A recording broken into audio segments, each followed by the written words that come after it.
And not that mountainous. South Island's quite mountainous.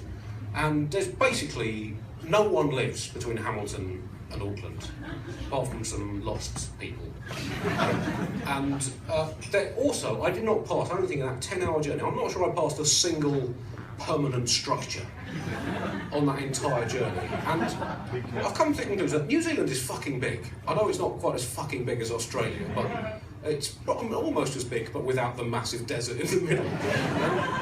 And there's, how many people live in New Zealand? What, 30 or 40,000, I think? And yeah, it is, I think it's bigger than Bangladesh, and yet Bangladesh has a population of about 170 million, and it's basically a lake. So, it's hard to believe that New Zealand could easily sustain a population of about 300,000, but what they have a scheme.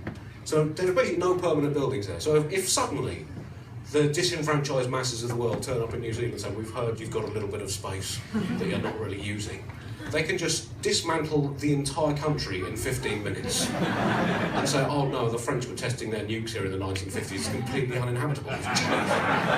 Absolute genius. So, but while I was in New Zealand, there was a huge controversy, biggest story in the history of New Zealand politics, very much their Watergate, over whether or not their Prime Minister John Key dyes his hair.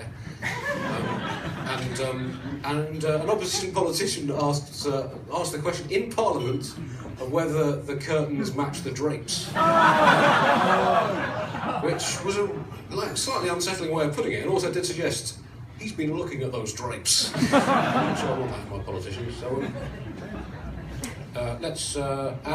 the George Bush